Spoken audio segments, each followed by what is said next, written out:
Welcome to Outside of Reviews, and if you're shopping for a 3-row midsize SUV, you're going to want to stay tuned because we have what I think is the best one on the market. This week, Outside of Reviews is testing the 2024 Volkswagen Atlas. My name's Patrick, and I gotta say, Volkswagen did an amazing job refreshing this vehicle. It's boxy look of it, the interior of it. You guys are going to want to stick around and we're going to tell you and show you all about it. First off, we're going to start with the front. Everything is LED from the base trim. And you only get one option as far as drivetrain. You get the 2-liter turbocharged 4-cylinder engine, which provides you with 269 horsepower and 273 pounds-feet of torque.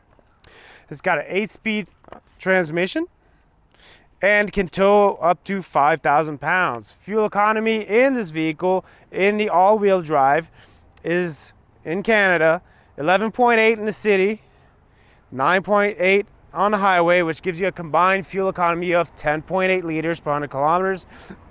In the States, for the all-wheel drive, because you guys can have front-wheel drive or all-wheel drive, you got 19 miles per gallon in the city and 26 miles per gallon on the highway. Now, talking about trim, this vehicle comes in 4 trim up here in Canada. There's one specific trim that's brand new, and that's the Peak trim. So the Volkswagen Atlas Peak gives you, it's a light off-road vehicle, which I'm going to show you right now because in the screen, because we don't have it, but here's a look at it. I love it in the avocado green, which is the only trim you can have that color. Now back to this one is the Exec line. So this is the top trim that we have here with Volkswagen, and I gotta say it looks amazing right here. We have it in the silver. Not my favorite color. I'd like Volkswagen to have a little bit more popping colors, but they offer silver, gray, black, and white, and red. Red is the sharpest color you can have on this vehicle. Now over here on the side profile of the Atlas, we have 21-inch wheels on the Exec line, and then it just goes down as you go down in trims from 20 to 18 inch, so it depends. The Peak trim has 18-inch wheels and they're all blacked out. These are the 21s on the Exec line, and we have our R-Line badge. We have keyless entry on both doors, so that's actually something I like quite a bit. Every time I want to let my kid in, keyless entry. Now let's go check out the back. Now in the back end, we have a completely redesigned light bar going on with their lighted up logo. So they started doing that with their EVs, and they're incorporating it basically across the board. We have our wipers, which I'm very happy with, Atlas logo, chrome, and we have our trailer hitch. Now this can tow 5,000 pounds. It's not impressive, but it's not underwhelming. It's about the average of what every other vehicle gets in this segment, minus the Pathfinder, which is a 7-passenger SUV, and we have done that vehicle, so check that out on our channel, and that one can tow 6,000 pounds. So 5,000 pounds, definitely more than acceptable.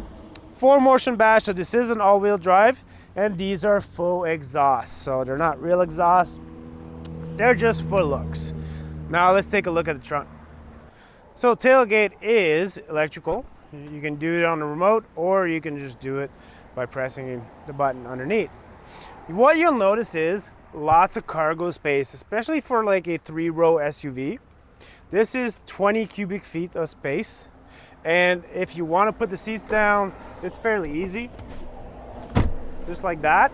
Put both seats down, now you're at 55 cubic feet of space. Put all the seats down, and then you got 96 cubic feet of cargo space, which is actually one of the best in this segment. Another thing I like is how bright the LED lights are. It's kind of hard to tell in the daytime, but at nighttime when you're turning on the vehicle, opening the vehicle, it lights up so well that it's as clear as day. Also, we have some USB-Cs. I don't know if you can see those, Brian, right back there. 2 USB-Cs for the third row. Not every vehicle have that. and we have our 12-volt plug. As well as we have the, well, this is just the privacy shade right down here and some carpets, but you can actually lower the spare tire, which is tucked in underneath. So it does have a spare tire, and it is underneath the vehicle. Now let's go inside and see how it is being a passenger. Now from the passenger door right here, we have, it's equipped with a sunshade, which my kid likes playing with. And you got this nice wooden or faux wood trim, as well as this is equipped with Harman Kardon sound system. And all the fabric here, the leather fabric, is actually very nice, and this perforated is very nice texture. I actually quite like this. The whole interior of this vehicle just speak luxurious to me. Now we're gonna start going by the third row. Basically, you just flip this up and you just go in.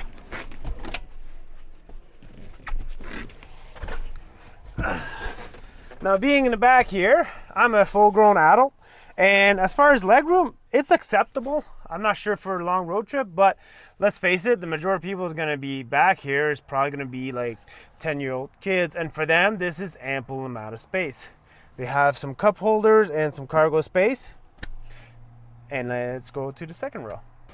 Now here in the second row, it's a whole different story. I have plenty of room. I'm only 5'9", not the tallest guy, but I still have plenty of room to stretch out.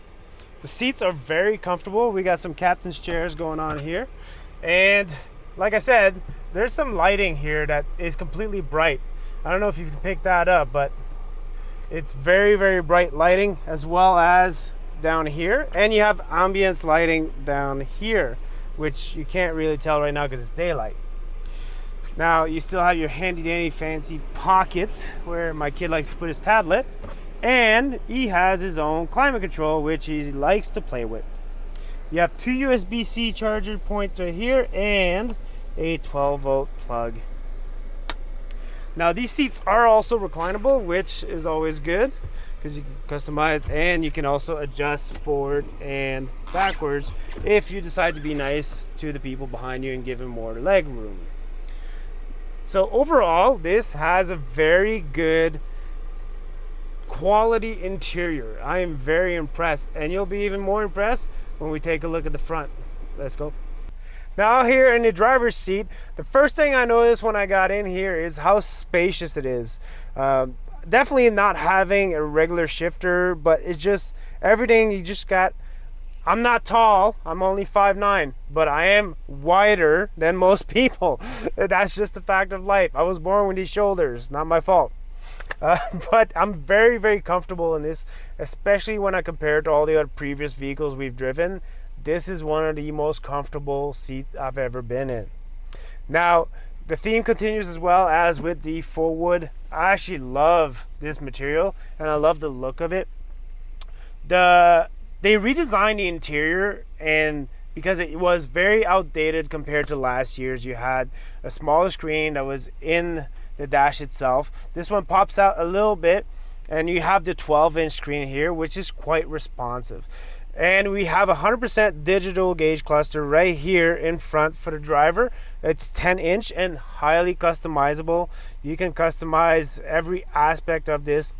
I really like it.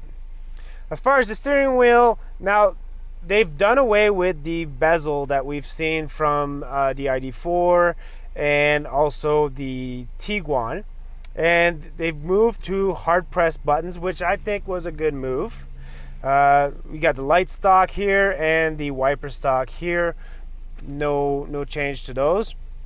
We do see some piano black going on, and we do have some bezel action going on, which is gonna be my basically one and only rant about this vehicle. I don't mind the bezels. It's quite responsive, and I've never had any issues making adjustments. However, I do mind where it's located. Now, I know there's different kind of people that rest their hands on top, and that's how they press through the screen, and that's fine. But when I'm driving, I usually have a tendency of resting my hand with my finger right here, and I always end up touching one of the bezels. So I would have probably had a separator between the screen and where the bezels are for the volume and the climate controls. Now, as far as the screen goes, very responsive, swiping, no problem. It doesn't take very long, and literally this is probably one of the least lagging system I have seen. So they've done quite the improvement. Down here we have our shortcut buttons, our climate controls, driving assist, parking menu, and our drive modes. Now we have several drive modes to go through. We have eco, comfort, sport, custom, off-road. I don't recommend you take this off-road, and snow. So these are definitely all the drive modes we've got, and you can go through all of them and just go through. So I'm not a big fan of having to go through the screen to do that, but the fact that they have a shortcut button kind of makes it okay. Down here we have a wireless charger, which is standard across all trims. That's what I meant a lot by you get a lot of standard features from the bottom trim up, which a lot of other manufacturers will actually not do. So I like that. It's got 2 USB-C chargers. We have our shifter, our Triftonic shifter. I love this. It's very responsive. Cup holders are great. A little storage here. And we move down here. Having a Triftonic shifter means we have a pass-through down here. So you can actually store, I actually put a box of Kleenex in there, no problem. You can fit a lot of stuff in there. So there is some piano black here, you know, I could do without.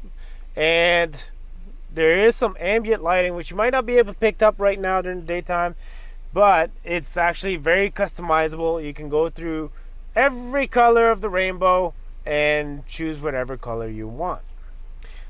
Now, how about I take you guys for a ride and you guys can look and listen to how it drives. Let's see what we got here. I'll put a driving mode. Let's go sport mode. And see what we got for some acceleration tests, which I like. And launch it.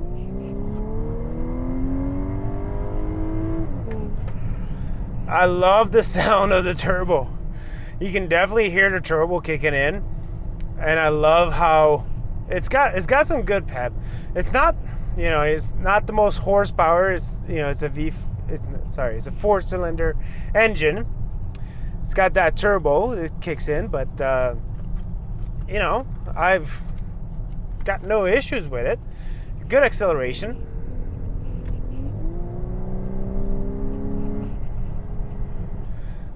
So the theme here is, this is a luxury vehicle in my opinion.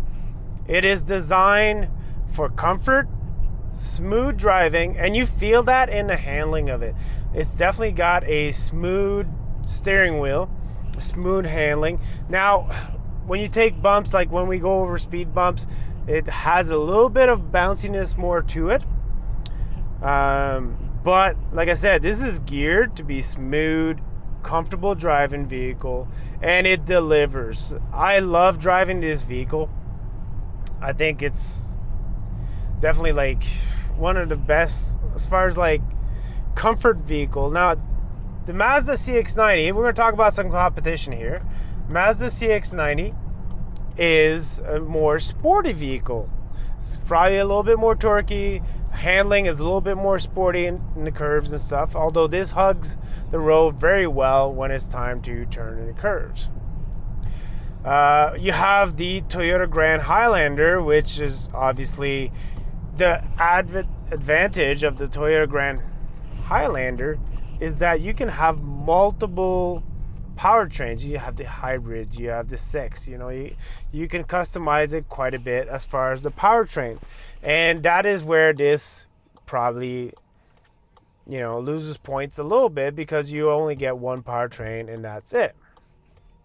So that being said, this is probably the best value for the price, because it is priced reasonably well, just under $60,000 for the top trim, Canadian, just under $60,000 for top trim, fully loaded, and that's obviously before freight and any other fees. But all the others that you look at, doesn't matter if it's the Telluride, doesn't matter if it's the Toyota Highlander, you're gonna pay around the $65,000 Canadian for that same vehicle.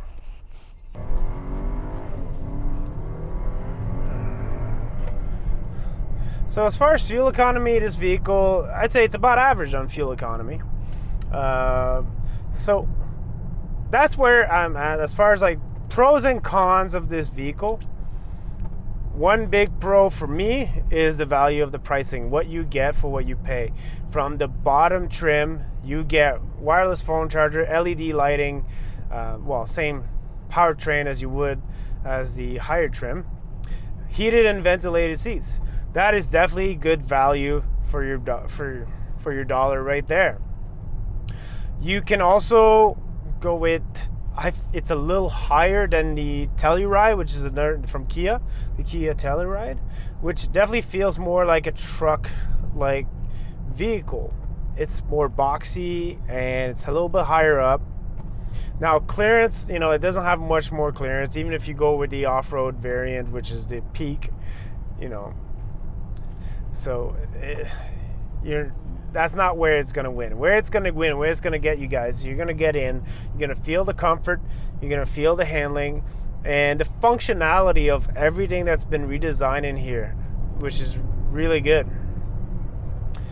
So pros, well, there's so many. There's so many. The redesigned interior, the luxurious interior, the comfort, the interface system, which actually works very, very well. There's also the handling of it. The only con I have is, again, the bezels for the HVAC and volume here. That's right underneath the screen. That's definitely a minus, but that is so minimal as far as like what's wrong with this vehicle. Not a whole lot. The fit and finish of it is great. Even thought out through as far as the ventilation, which you can see in this video. It's got two types of vent, and you can send the air up and down and left and right at the same time in the vent. This is something that not everybody thinks about, and Volkswagen's thought about it. So am I recommending this vehicle? Yes, it's actually the vehicle this year that has impressed me the most. From the price wise, which all the prices are so inflated these days, to the quality of what you get, the quality of the build, to the handling, just the fit and finish, to how everything was thought out, this vehicle definitely wins in my opinion. This is actually, if you're shopping for a midsize 7-passenger SUV, which I mentioned at the beginning of this video, this is the vehicle to buy. Absolutely. No doubt about it. Now, let me know your opinion on the matter in the comments. Don't forget to like and subscribe if you enjoyed this video. And until then, we'll see you later.